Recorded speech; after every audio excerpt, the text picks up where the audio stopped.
Kannappa cinema industry hit కొట్టిందని చెప్పేసి ఒక మాట అయితే వినిపిస్తుంది. మరి ఆ ఇండస్ట్రీ హిట్‌కు తగ్గట్టుగా కలెక్షన్స్ ఎక్కడ కూడా కనిపించట్లేదు. కాకపోతే ఇండస్ట్రీ హిట్ కొట్టింది, కలెక్షన్‌ల వర్షం కురిపించింది, దుమ్ము లేపింది అనే మాటలైతే ఖచ్చితంగా వినిపిస్తున్నాయి.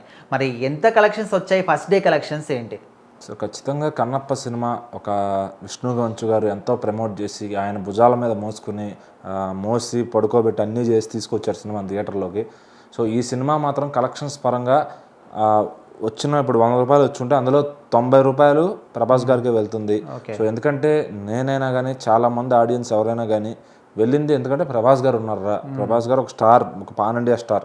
సో ఆయన్ని చూడటానికే తెలుగు వాళ్ళైనా హిందీ వాళ్ళైనా ఆ సినిమాకి వెళ్తున్నారంటే ఫస్ట్ రీజన్ అది.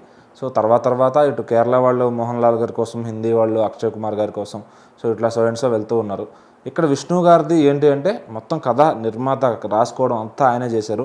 ఒక డైరెక్టర్ని మాత్రం మహాభారతం సీరియల్ డైరెక్టర్ని పెట్టారు.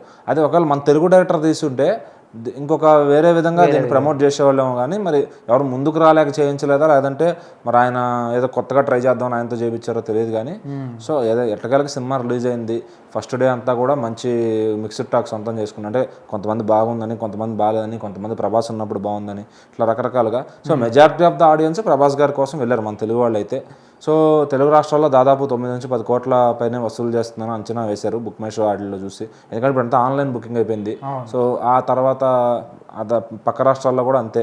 సో మొత్తం ఓవరాల్గా వరల్డ్ వైడ్గా చూసుకుంటే ఇది ఒక 40 కోట్లు ఈజీగా దాటుతుందని ఒక అంచనాకు వచ్చారు. సో మన కుబేరా కూడా ఫస్ట్ డే 30 కోట్లు అయితే దాటింది. సో ఆ రోజు సాయంత్రానికి మెల్లగా పెరిగింది. కాకపోతే ఇక్కడ ఏంటంటే మార్నింగ్ నుంచే ప్రభాస్ గారి పేరు మీద మార్నింగ్ షో చూడటానికి వచ్చే ప్రతి ఒక్కళ్ళు 100 సీట్లు 90 సీట్లు ప్రభాస్ ఫ్యాన్సే ఉన్నారు. సో వాళ్ళందరూ కూడా ఆయన పేరు మీద చూడటానికి వచ్చారు కాబట్టి వచ్చే కలెక్షన్లో 90% మరి ఆయనకి ఇచ్చే. అయితే సినిమాకి వెళ్ళిన తర్వాత వర్డిక్ట్ మారింది. ప్రభాస్ గారు లెంత్ 20 మినిట్స్ ఉంది. సో సినిమా చూసిన వాళ్ళు బాగానే ఉంది కదా సినిమా, సో విష్ణు గారు కూడా బాగా చేశారు అనే ఒక తృప్తితో బయటకు వచ్చారు. సో ఈ కథని ఈ జనరేషన్ పిల్లలకు కూడా చూపించవచ్చు అనే ఒక భావన అయితే కలిగిందనమాట. సో ఇంకెట్లా చెప్పాలంటే కలెక్షన్స్ అంతా కూడా మరి అటు విష్ణు గారికి కూడా ఉంటుంది, కాకపోతే పూర్తిగా ఆయన మీద వచ్చిందని మనం చెప్పలేము. సో నాకు తెలిసి ఒక 50 కోట్ల పోస్టర్ రావాలి, కానీ రెండో రోజు పొద్దున్నే అంటే ఈరోజు పొద్దున్నే ఓపెన్ చేయగానే ఇండస్ట్రీ హిట్ అని ఒక పోస్టర్ వచ్చింది. సో ఆ ఇండస్ట్రీ హిట్ చూసి అందరూ షాక్ అయిపోయారు. అంటే పెద్ద పెద్ద హీరోల ఫ్యాన్స్ అందరూ, ఈవెన్ ప్రభాస్ గారి ఫ్యాన్స్ కూడా ఇండస్ట్రీ హిట్ అట్ట అవుతుంది, ముందు సినిమాని బీట్ చేస్తే కదా ఇండస్ట్రీ హిట్ అని వేసుకోవాలి. సో మరి కలెక్షన్ వేయకుండా మరి ఇట్లా ఇండస్ట్రీ హిట్ అయ్యడం కనుక దాని మీద ఏం మెసేజ్ ఉంది, అంటే ఏ రకంగా ఇండస్ట్రీ హిట్ అని దాన్ని తీసుకొచ్చారు అని అయితే ఆలోచిస్తున్నారు అనమాట. సో ఆ రకంగా ఇప్పుడు విష్ణు గారు మరి ఇండస్ట్రీ హిట్ అయితే కొట్టారు. మరి అది ఏ ఇండస్ట్రీ హిట్, తెలుగు ఇండస్ట్రీలోనా, కర్ణాటక ఇండస్ట్రీలో, కేరళ ఇండస్ట్రీలో, హిందీ ఇండస్ట్రీలో అర్థం కాలేదు. సో మరి ఎక్కడ కూడా అంత కలెక్షన్ అయితే రాలా. ప్రీవియస్ మన తెలుగు సినిమాలు కానీ చూసుకుంటే పుష్ప 2, బాహుబలి ఉన్నాయి. పోనీ రీజనల్గా ఓన్లీ తెలుగు చూసుకుంటే సంక్రాంతికి వస్తున్నాము, వాల్తేరు వీరయ్య, ఇట్లా అలవైకుంఠపురం, రంగస్థలం ఇన్ని ఉన్నాయి లైన్లో. సో మరి వీటన్నిటిని దాటిందంటే అది కూడా ఫస్ట్ రోజు అసంభవం, ఒక రోజులో పాసిబుల్ అయ్యేది కాదు. దీని టికెట్ రేట్లు కూడా పెద్దగా లేవు. సో మరి ఎట్లా ఇండస్ట్రీ హిట్ కొట్టిందని క్వశ్చన్ అయితే అందరిలో ఉండిపోయింది.